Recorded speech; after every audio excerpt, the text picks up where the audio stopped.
Olá, minha amiga, meu amigo. Hora do nosso encontro, nesta terça-feira, 9 de setembro. Hoje é um dia em que a principal notícia está ligada às redes sociais. Houve uma revolta no Nepal por causa de rede social. E eu estou revoltado aqui por causa de gente que usa o meu nome e a minha imagem. E agora, uma dessas pessoas que usa Alexandre Garcia, o meu lugar no YouTube, o meu site é Alexandre Garcia Oficial, tudo junto. E ele usa o oficial sem as vogais. E agora o pior é que ele está vendendo adesivo usando o meu nome. Usando a minha imagem, a minha foto, sem nenhuma autorização, é claro. Ele está sendo assim uma espécie de proxeneta do meu trabalho. Põe lá pequenininho que é fã-clube de Alexandre Garcia. Como assim? Eu falei com muita gente que estava seguindo essa pessoa e que me disse que tinha certeza que estava me seguindo. Parentes, amigos, vizinhos. Estavam sendo enganados por essa pessoa. Isso é desonesto, obviamente. Estou denunciando isso. E, se possível, entrando por meios jurídicos, para fazer com que tudo aquilo que ele ganhou, usando o meu nome e minha foto, seja destinado a 4 creches para as quais eu colaboro aqui em Brasília. Né? Bom, lembre-se de se inscrever e, ao final, de deixar o gostei ou não gostei.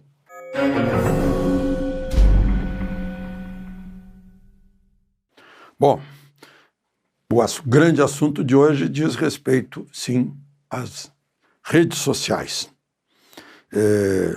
E literalmente no topo do mundo, lá onde está o Monte Everest, o monte mais alto do planeta Terra, lá onde nasce o Buda, no Nepal, que tem 30 milhões de habitantes, e uma geração Z que não suporta censura nem corrupção. Geração Z são os jovens nascidos na era digital, na era em que o mundo digital ampliou a voz de todos que sejam origem do poder nos países democráticos. E o Nepal é uma república parlamentar. E os jovens usaram as redes sociais para denunciar a corrupção, o desgoverno, a falta de justiça, e foram reprimidos. E ao mesmo tempo em que o governo bloqueou mais de 20 plataformas, inclusive as conhecidas, o X, o WhatsApp, Facebook, Instagram, YouTube. Aí os jovens se levantaram. Sabem o que fizeram ontem? Queimaram a residência do chefe de governo, o parlamento, a Suprema Corte, perseguiram os políticos que estavam indiferentes a tudo isso, estavam só tratando da vida deles, com egoísmo. Os jovens ensinaram o que é uma revolta popular na busca de liberdades. A mulher do primeiro-ministro chegou a morrer queimada dentro da residência oficial. Claro que o primeiro-ministro renunciou. Claro que o primeiro-ministro é do Partido Comunista Marxista, né? Que é um partido que não suporta liberdades. Nepal gritou lá de cima para o mundo inteiro ouvir. Enquanto isso, a porta-voz do presidente Trump, a Leavitt, ao ser perguntada, disse que o governo Trump dá a maior importância à liberdade de expressão e que não há nenhuma hesitação em usar o poder econômico dos Estados Unidos, o poder militar dos Estados Unidos para garantir a liberdade de expressão em qualquer lugar do mundo. É outro recado que vem lá da Casa Branca. Hoje amanheceu com uma postagem da Embaixada dos Estados Unidos na rede social, nas redes, repetindo uma manifestação de véspera e dizendo que nosso apoio ao povo brasileiro para preservar a liberdade e a justiça.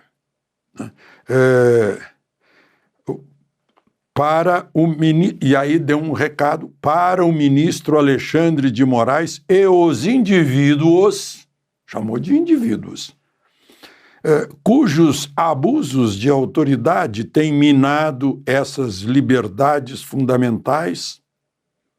Aí é um aviso. Continuaremos a tomar as medidas cabíveis. Em outras palavras, virão mais medidas. Bom, e teve a continuação, a retomada do julgamento de Bolsonaro, né, um grupo de 7. Tudo previsível, né? Vocês, claro que sabem disso, eu já disse aqui, não vale a pena acompanhar, a gente já sabe o resultado. Moraes, obviamente, votou pela condenação, né, argumentando, pelo menos a agência oficial destaca isso, que não há dúvida sobre a tentativa de golpe. Bolsonaro era o líder. Não há nem dúvida nem prova, né? Uma coisa dessas, não basta não haver dúvida, tem que haver provas. Era o líder porque ele existe. Porque ele despertou a direita brasileira, que estava dormida e enganada, né? Entre dois refrigerantes de cola, entre os tucanos e os petistas, né? Bom, e o Dino disse que não podem ser anistiados os que cometeram essa tentativa de golpe, porque o Supremo já havia declarado que golpe, ou essa atitude, é insuscetível de indulto ou anistia. Declarou, mas votou, fez uma lei? Não, quem faz lei é o legislativo, né? Não emendou a Constituição. A Constituição, no artigo 48, continua dizendo que é competência do Congresso Nacional, compete ao Congresso Nacional, com a sanção do presidente da República, a concessão de anistia. Quem quiser conferir, está lá no artigo 48 da Constituição, inciso 8º. Com a sanção do presidente. Agora, o presidente pode vetar tudo. E o Congresso pode vetar, derrubar o veto. Não compete ao Supremo. O Supremo pode até dizer, mas aí se disser contrariar o Congresso.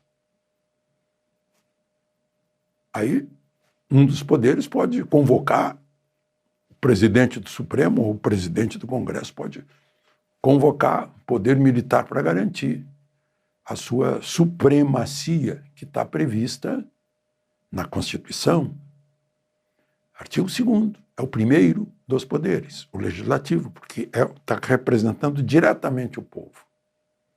Não? Bom, e votaram os dois hoje, claro, pela condenação, e o primeiro voto amanhã é do ministro Fux, muito esperado, porque hoje ele já mostrou algumas divergências em observações, em apartes. Vai ser interessante. Bom, e ainda, repercussão ontem, né? Eu comentei com vocês, olha, está longo o depoimento de Carlos Lupe, ele não está respondendo as coisas. Tal. Teve uma pergunta do senador Isalci Lucas, e eu conheço o senador Isalci há 40 anos. Se ele perguntou isso, é porque ele sabe disso. Ele descobriu que cerca de 500 mil crianças e adolescentes que são beneficiários do INSS por causa de doenças como síndrome de Down, paralisia cerebral, atrofia muscular, esquizofrenia, tiveram seus nomes usados para a contratação de empréstimos consignados, usando o nome dessas crianças. E o ministro Carlos Lupe disse que não sabia disso. Gente, é muito maior do que se imaginava.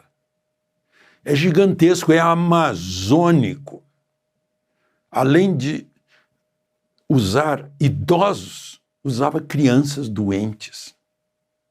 Meu Deus, essas mentes que fizeram isso são mentes doentias. Do mal, da crueldade, da desonestidade, da imoralidade, da falta de ética. É gente que convive entre nós, está dentro do Estado brasileiro, porque conseguiram fazer isso dentro do Estado, passando por todos os supostos filtros. Não é? É seríssimo, seríssimo. Juventude é da geração Z. Essa juventude acordou porque dispõe da rede social para se informar. Não fica mais pendurado em decisões que são tomadas em reuniões de pauta da grande mídia para saber o que o povo deve ou não deve saber. Isso já está rompido.